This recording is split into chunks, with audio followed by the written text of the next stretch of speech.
आपके डेटा के बिना एआई का कोई मतलब नहीं है। अगर एआई बनता है तो आपके डेटा के बेसिस पे बनता है। भाई और बहनों, डेटा आपका, दर्द आपका, दौलत इनकी।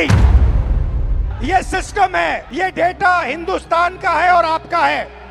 आप इसको क्रिएट करते हो, ये आप बनाते हो, ये आपका इमेजिनेशन है। ये हिंदुस्तान की पूंजी है, स्ट्रेंथ है, एसेट है। 40 करोड़ युवा, आप जैसे युवा, एनर्जेटिक युवा इस देश में रहते हैं। ये इस देश की स्ट्रेंथ है।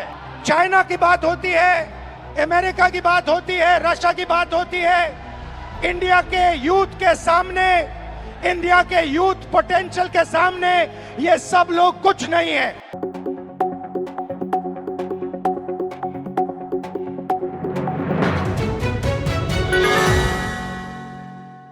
आज इलाहाबाद में नेता प्रतिपक्ष राहुल गांधी ने युवाओं, डेटा और आर्टिफिशियल इंटेलिजेंस को लेकर अपनी बात रखी। उन्होंने कहा कि हिंदुस्तान में करीब 40 करोड़ युवा हैं और यही युवा देश की सबसे बड़ी ताकत है। राहुल गांधी के मुताबिक 21वीं सदी में भारत की अर्थव्यवस्था को आगे बढ़ाने के लिए युवाओं की भूमिका बेहद अहम है।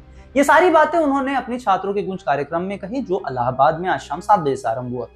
भाई और बहनों, डेटा आपका, दर्द आपका, दौलत इनकी, मगर सिस्टम ने आपको चक्रव्यूह में फंसा रखा है। भविष्य की बात करें, आप एजुकेशन लेते हो, लाखों करोड़ रुपए आपके परिवारों से लिया जाता है। 1000 युवाओं में से सिर्फ 12 युवाओं को परमानेंट नौकरी मिलती है। जहां तक डेटा की बात है, आपका डेटा छीन लिया जाता है। बड़ी बड़ी कंपनीज को, जियो को, अदानी को, फेसबुक, गूगल को आपका डेटा दिया जाता है और आपको फंसाया जाता है। आपको कहा जाता है जितनी भी आपको रील्स देखनी है, जितने आपको व्हाट्सएप मैसेजेस भेजने हैं, जितना आप इंस्टाग्राम पे देखना चाहते हो, रील्स बनाना चाहते हो, आप बनाओ। भाई और बहनों, ये 21वीं सदी का नशा है। ये 21वीं सदी का नशा है। और फिर आपसे कहा जाता है कि ब्लिंकिट में काम करो, ऊबर में काम करो, मजदूरी करो, 21वीं सदी का नशा लो, मगर तुम्हें नौकरी नहीं मिल सकती, रोजगार नहीं मिल सकता इस हिंदुस्तान में। राहुल गांधी ने कहा कि 21वीं सदी में देश को 2 चीजों की ताकत से आगे बढ़ाया जा सकता है, युवाओं की ताकत और युवाओं का डेटा। उन्होंने इसे सीधे भविष्य की अर्थव्यवस्था से जोड़ते हुए कहा कि युवा और डेटा मिलकर 21वीं सदी की इकोनॉमी में बड़ी ताकत बन सकते हैं। आर्टिफिशियल इंटेलिजेंस यानी कि एआई का जिक्र करते हुए राहुल गांधी ने कहा कि डेटा के बिना एआई का कोई मतलब नहीं है। उनके मुताबिक एआई को विकसित करने के लिए डेटा बेहद जरूरी है और यही वजह है कि डेटा आज की डिजिटल अर्थव्यवस्था में एक महत्वपूर्ण संसाधन बन चुका है। आज शाम मैं आपसे दर्द, डेटा और दौलत की बात करना चाहता हूँ। ये आप हो, आप भारत की शक्ति हो, भारत की शान हो, भारत की स्ट्रेंथ हो। और जब मैं कहता हूँ आप भारत की शक्ति हो, भारत की स्ट्रेंथ हो, मैं भीड़ की बात नहीं कर रहा हूँ। मैं हर हिंदुस्तान के नागरिक, हर यूथ की बात कर रहा हूँ, इंडिविजुअल्स की बात कर रहा हूँ। आप सब में इंटेलिजेंस है, इमेजिनेशन है, कैपेसिटी है, और अगर ये देश आगे बढ़ेगा तो आपके बल पे, आपकी स्ट्रेंथ पे इस देश का फ्यूचर बनेगा। ब्रदर्स एंड सिस्टर्स, मीडिया में एआई की बात होती है।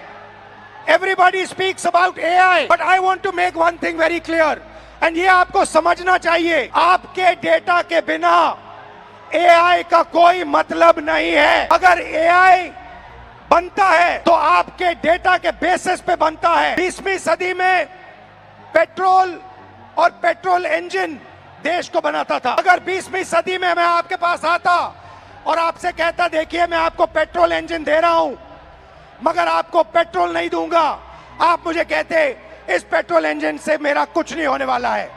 वैसे ही 21वीं सदी में राहुल ने आगे कहा कि डेटा से एआई बनाया जा सकता है, लेकिन एआई से डेटा नहीं बनाया जा सकता। इस बात के जरिए उन्होंने डेटा की अहमियत को रेखांकित किया और युवाओं से जुड़े डेटा को भविष्य की तकनीकी और आर्थिक व्यवस्था से जोड़ा। अपने संबोधन में उन्होंने भारत की विशाल युवा आबादी को देश की ताकत बताते हुए यह सवाल भी सामने रखा कि इस युवा शक्ति और डेटा का इस्तेमाल किस तरह किया जाएगा। रोजगार, तकनीक और एआई के दौर में युवाओं की भूमिका लगातार महत्वपूर्ण होती जा रही है। डेटा से ही एआई बनता है, डेटा से आप एआई बना सकते हो, मगर एआई से आप डेटा पैदा नहीं कर सकते हो। और ये डेटा हिंदुस्तान का है और आपका है।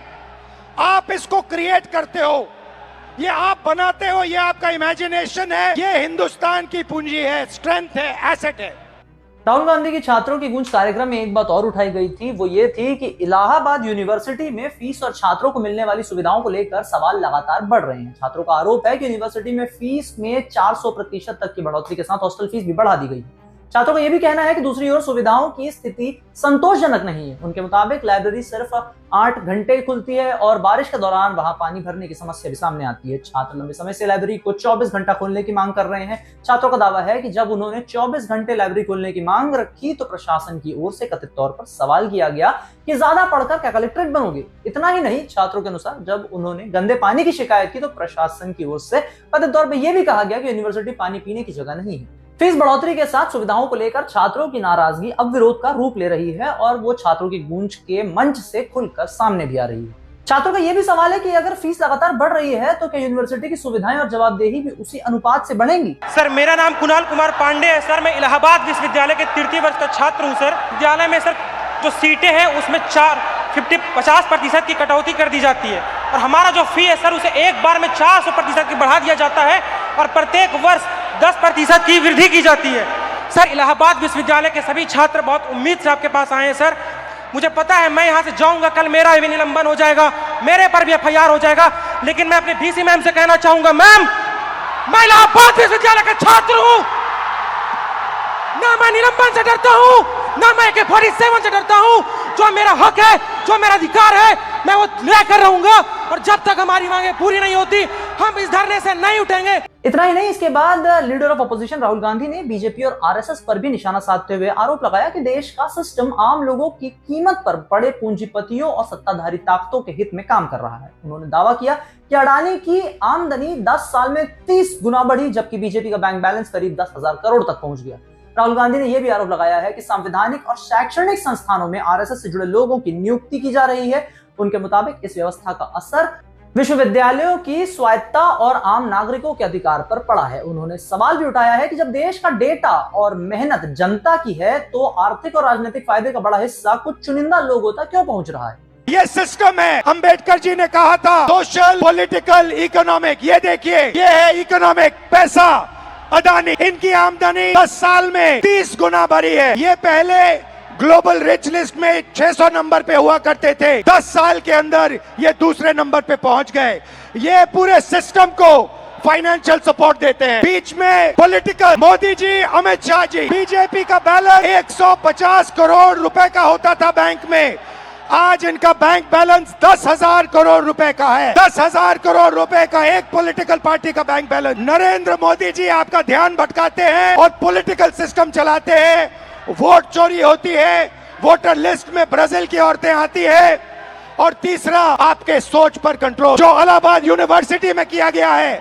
RSS के वाइस चांसलर्स बैठा के हर संस्था में प्रचारक, ब्यूरोक्रेसी में प्रचारक, फोर्सेस में प्रचारक, मीडिया में प्रचारक, जुडिशरी में प्रचारक, पैरामिलिट्री में प्रचारक, यूनिवर्सिटी कॉलेजेस में प्रचारक। सोच को कंट्रोल करने का तरीका ये है सिस्टम। भाई और बहनों, मोहन भगवत, नरेंद्र मोदी जी, अमित शाह जी और अडानी, इस सिस्टम ने रोजगार खत्म किया, इस सिस्टम ने यूनिवर्सिटीज को कैप्चर किया, इस सिस्टम ने आप पर आक्रमण किया है। मगर इस अंधेरे में आप लोगों ने लाइट चला दी। ये देखिए, इस अंधेरे में आपने वो करा जो आपके माता पिता नहीं कर पाए। वो अपने डर का सामना नहीं कर पाए, मगर हिंदुस्तान के स्टूडेंट्स, हिंदुस्तान के युवाओं ने अपने डर का सामना किया और देश को बदल दिया। आपने आवाज रखी, अपनी नफरत के साथ नहीं, मोहब्बत के साथ आपने अपनी आवाज रखी। राहुल गांधी के इन आरोपों ने एक बार फिर से बीजेपी RSS कॉर्पोरेट प्रभाव, रोजगार और संस्थागत स्वतंत्रता को लेकर राजनीतिक बहस को तेज कर दिया है। हालांकि उनके द्वारा किए गए दावों और आंकड़ों पर अलग अलग राजनीतिक पक्षों की अपनी अपनी व्याख्या हो सकती है, लेकिन छात्रों की गूंज कार्यक्रम से राहुल गांधी ने पूरे देश की इन सारी समस्याओं को